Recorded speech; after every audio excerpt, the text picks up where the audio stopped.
Okay. Hi, everyone. I'm Tacola McCree, and I am a member of NC Realtors. I have served in various capacities in our community and organization, but today I am here simply as your friend and colleague checking in with you all.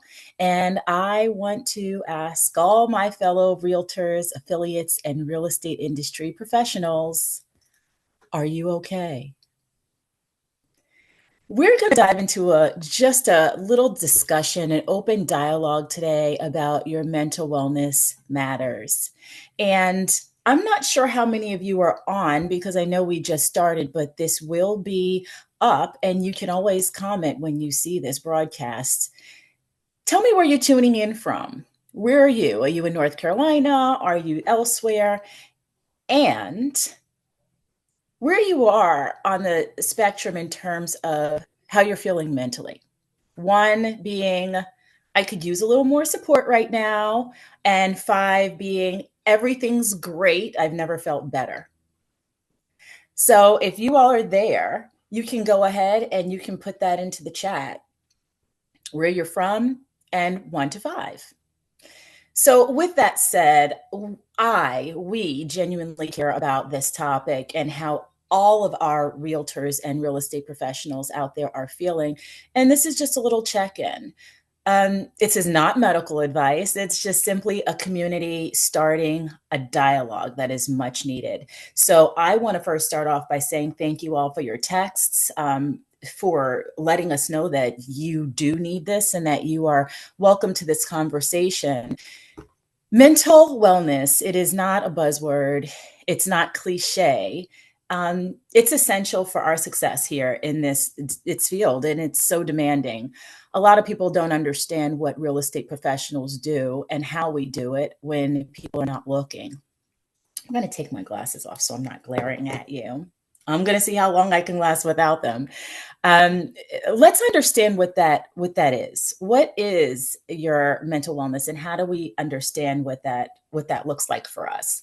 So, what it is, it encompasses our emotional, our psychological, and our social well being, right? So, saying that, it really influences how we think, how we feel, and how we act. And that's just our everyday lives. I'm going to be sharing just little light statistics throughout this live. And I just want to touch on them because it's super important for us to just be on one accord and understanding that this conversation is okay. Um, did you all know that nearly 1 in 5 adults in the US experience mental health challenges? This is yearly. Now, it's not just before. This is an ongoing thing. And this is why it's so important for us to prioritize our well being in this field. And so, as we move through this, I'm going to move pretty quickly and I'm going to glance down because I'm kind of trying to keep an eye on the Facebook Live, but also engage here so that we can have this conversation. But I want us to also go on as we talk, and we're going to now consider what are some of the stressors, right? What are some of those things that kind of trigger how we feel? And so, as we go through that, we know that those stressors can significantly impact our mental wellness, right? Let's take some scenarios, and I know many of you can relate. So, say you have shown 35 homes to your clients, right? And they finally find the one you love. You're happy, they're happy, everyone's celebrating, you go under contract, you go through your due diligence, and a week before you close, you fall out of contract, right? How does that make you feel? So, what are you managing? This is a consistent scenario. What are you managing? Well, one, you're managing your own mental wellness, right? Whatever anxiety or disappointments you might be having. You're also trying to assist your clients in managing their anxiety and their disappointment because they were overwhelmed by what this decision all meant for them. People don't understand that, right? So, what is the realtor or real estate professional kind of juggling, if you will? It could be their time, it could be balancing time with their family and with themselves, it could be balancing their gas tank, right? They could be balancing things that you would never know. And the unpredictability, say that 10 times, twice, um, of their clients' decisions. Think about that. You're dealing with yourself, and then you're dealing with the unknown of another individual or individuals, and competing with those demands. Just think about that for a second. It can be a challenge. Now, on the flip side, some agents say, well, I only show 5 homes, and then there is a decision that has to be made. That's a great business decision for you. However, let's think about the empathetic side of these things where you might have a new agent where that is that's their bread and butter. That's the way they're feeding their family, right? That's what they need to do to make sure that they follow through on providing. That can be a weight. That can be heavy for some. And so we just want to really be able to understand that this is what professionals deal with here. And it does take a toll. Let's shift a little bit. Let's say you're not an agent. Let's say you're a CEO or a broker, managing broker. So now what are you responsible for? You're responsible for your brokerage's numbers, overall success. You're not just worrying about one buyer or two or three. You're monitoring the performance of all of your agents, right? You're analyzing market trends. You may be facing financial pressures, needing to inspire your team. No one wants doom and gloom in the marketplace, right? In the workplace. So you're navigating complexities there, maintaining a positive office culture while ensuring that your brokerage is profitable. Because at the end of the day, if it's not profitable, then you're not in business, right? So we just talked about the individual agent, right? That's one set. The managing broker or the CEO, that's a whole other set. So think about it. Think about it. Agents, brokers deal with immense pressures. Just to take a moment to let that kind of just settle in. It's important to recognize this, to stop for a minute and say, hey, this is really a thing. And if you have seen this statistic, or have not seen it, I will share with you from the National Association of Realtors. It's a survey that found that 66% of real estate professionals identified stress as a significant issue in their work. I'll say it again for the people in the back. 66%, okay, of real estate professionals. That's a pretty high percentage, right? So when you have stress, what does that affect? Don't worry, since I can't hear you, I'll say it for you. It can affect performance, right? So what does that look like? Well, one, you have to understand, which we kind of grasped a little bit of that in the beginning. Um, and looking at what does it look like in the workplace when people are in high spirits or when their well-being is in a high level. You have 27% more productivity. So if you are feeling overwhelmed by stress, you might struggle. Also, one thing that realtors, real estate professionals must do is communicate, right? We have to figure out how to communicate effectively and properly. What happens when you're a little bit stressed out and you try to communicate? Well, sometimes it's not effective, and it can lead to misunderstandings and even some missed opportunities. And I'm sure those of you that have been in the business for a while can relate to that scenario. So when you're angry, when you're stressed, when you're rushing, when you're having a hard time, you can be really tempted to just say, you know what, let me shoot this quick text off and answer this, and I can get that behind me and move on to my next thing. However, I always say this: ambiguity without intonation can be really damaging. Why do you say that, Tacola? Well, first of all, text can be very ambiguous, meaning can't hear how I sound, can't hear how I really feel. It's just words. And if it's short, it can come across not really the way it's intended. So be mindful of that.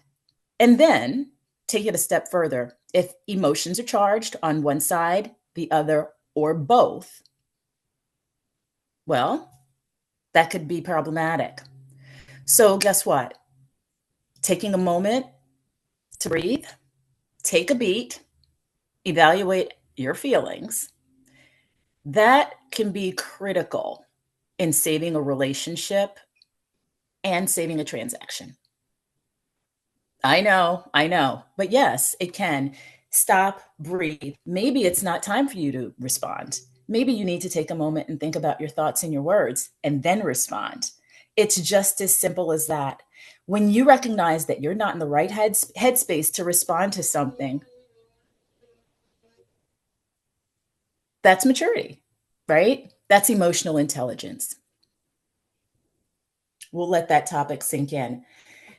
If you all have any questions, if you have comments, go ahead and throw those in the chat. We will be checking the chat. Even after this broadcast is over, we're going to look at them. We will answer them. If they're personal, you can send them into the direct message with the association. If you're friends with me on Facebook, you can go into my DMs. Like I said, it's all confidential if you feel like you need to share. Okay, so let's move right along. Let's talk about that emotional intelligence we were on previously. So let's just identify some of those common challenges that are faced by some real estate professionals. We talked a little bit about stress, anxiety, which is really prevalent with the constant pressures that real estate professionals have to meet, whether it's sales targets, whether it's a financial goal, whether it is a numbers goal. If you're in business, you've got numbers to meet, right? And sometimes if those numbers aren't being met, that can be an additional facet of pressure that is on you. And sometimes that spills out in ways that you don't intend them to spill out. You have long hours, you have burnout, all of those things can lead to discouragement. And that's not what this business should be about. And that's not what is in your best interest. So, little statistic. World Health Organization, WHO, they recognize that long hours and burnout are an occupational phenomenon, meaning it's widespread.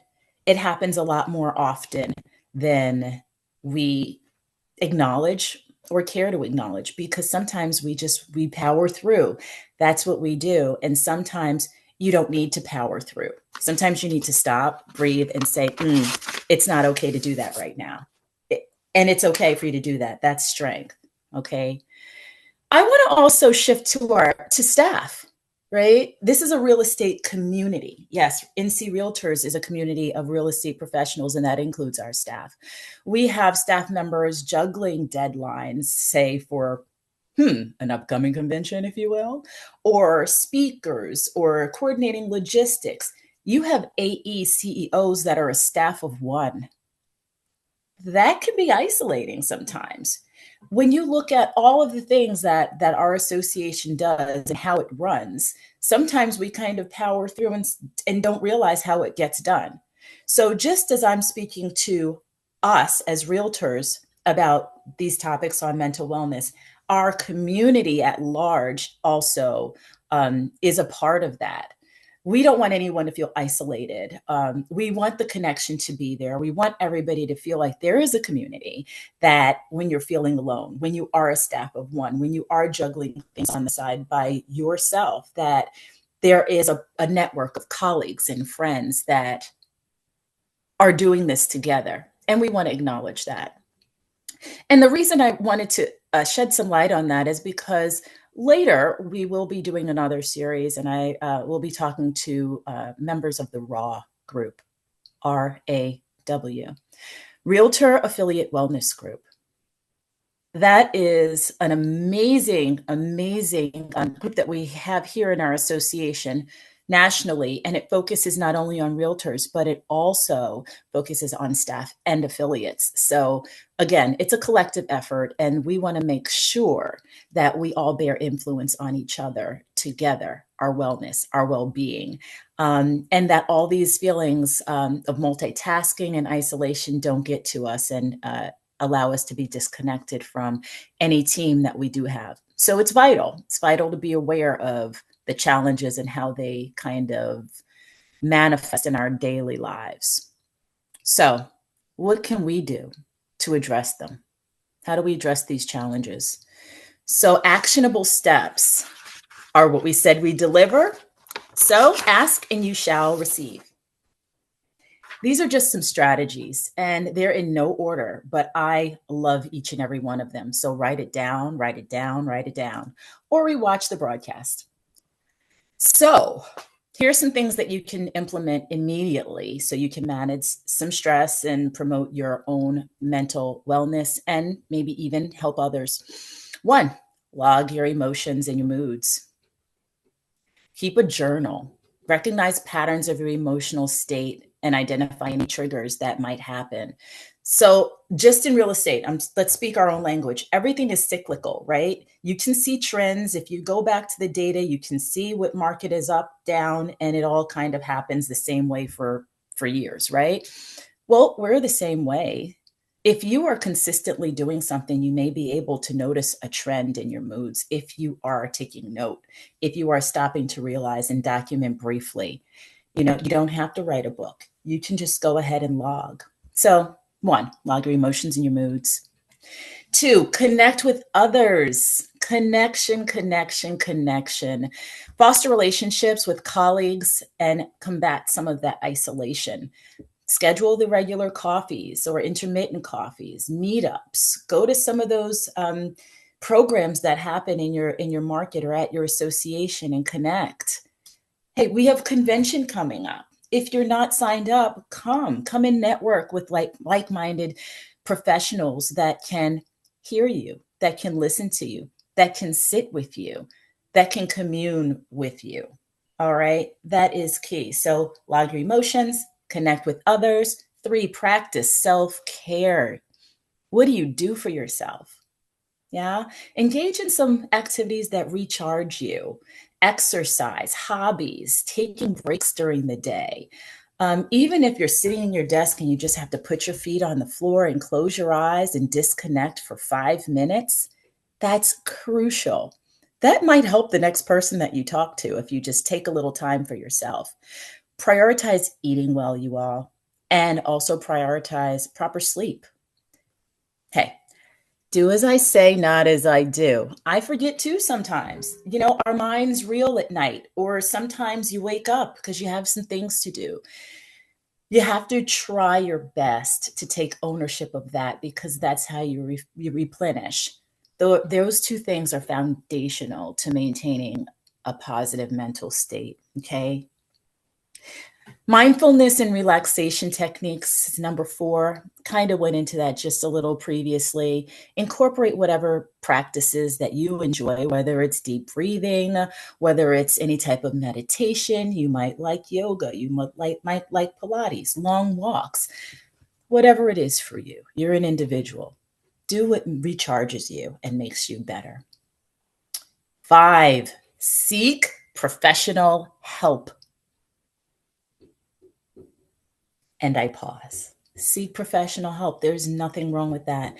Don't hesitate to reach out to a mental health professional if you need. Don't hesitate. All right. Remember, asking for help is a strength. It is not a weakness. I always say ask for help. It's a flex. It's a flex asking for help. And guess what? People enjoy helping. Huh. What a wonder. They do. This next one is really, really powerful. Come close. Have your people. I always ask the question when I see someone moving in a way that might be questionable. I say, who are their people?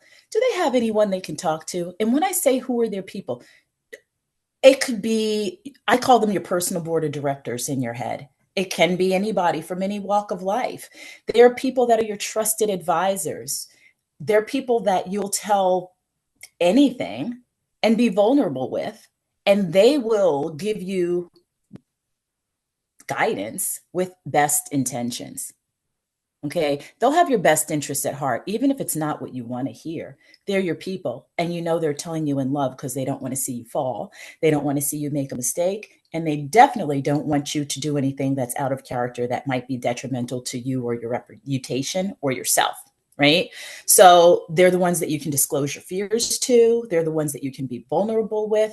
And no judgment, no judgment there at all. It's a support system that every one of us needs. And they also will ensure that you're not making any decisions in isolation. I know I keep saying that word, but can be a little bit questionable, harmful, and sometimes dangerous. So we want to stay out of those zones.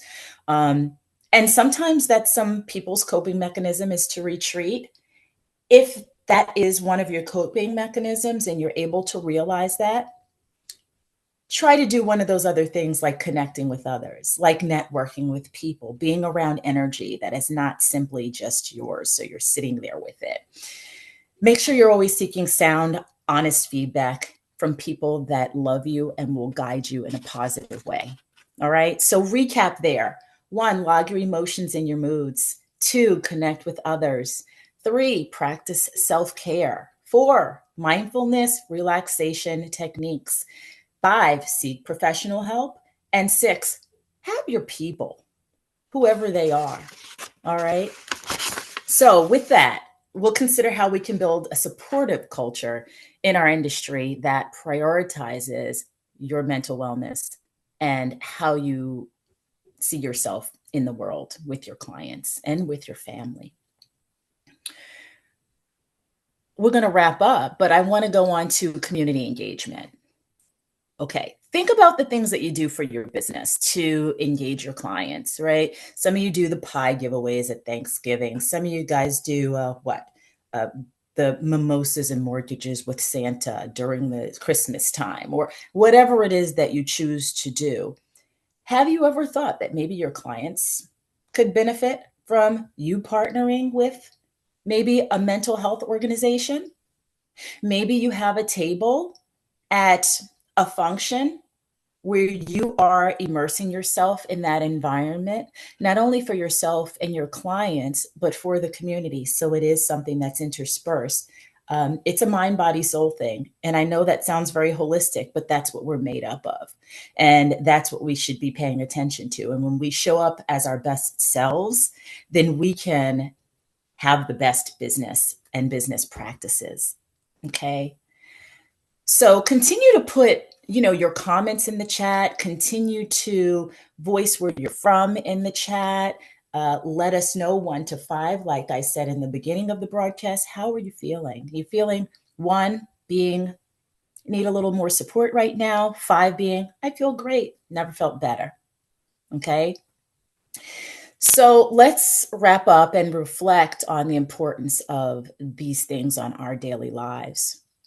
So, what I have now is just a little call to action for you all. And just to kind of reiterate the essential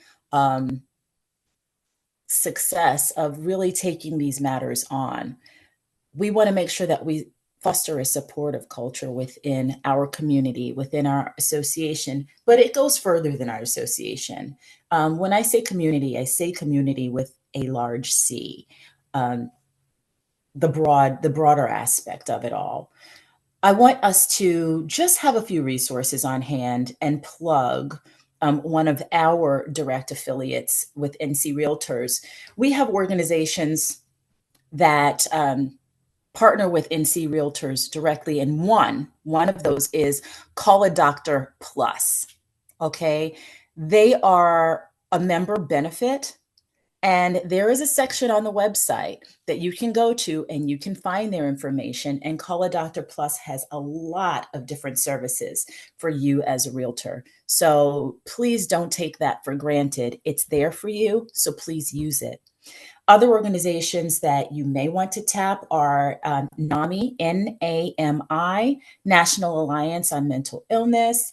If you wanted to go to their website and take a look, they have phenomenal resources, as well as Mental Health America. And they also offer very valuable resources. So I wanted to just kind of sit that there for you. and reiterate that even if you're catching this after the live broadcast, that we will be checking the comments. We will be answering you back. If you don't want to answer on the public platform, please feel free to get in those DMs and share, if you will. Even if it is, hey, who, I needed that, or hey, question, we're here for you. Honestly and truthfully, your leadership is here for you, the association is here for you, and so am I. Last thing, tell me this in the chat. I always want to say that. Hey, chat, tell me what you think. Okay, I've arrived. What strategies do you find effective in maintaining your wellness? What strategies do you find effective when maintaining your wellness? I know one person had shared with me that they have, and I won't say their name, but they can say it if they have like quarterly GNOs, girls' nights out, like just to go and be themselves. Some people go for walks, some people do massages, pedicures, some people just go away, staycations. What do you do? And if you're not sure what that is and you don't have something, that's your homework. Find out which strategy would be effective for you to maintain your mental wellness and your mental health so that you can keep going and at such a challenging time in a challenging industry. And we'd love to hear your thoughts and comments. So I want to thank you all for joining us today here on Mobile Mondays for your mental wellness matters. Let's keep this conversation going, which we will. Stay tuned for another conversation coming at you a bit later in the year that I think you'll truly enjoy. And let's keep each other in mind as we go on this wellness journey together, okay? Thanks so much, everyone, and have a fantastic Monday.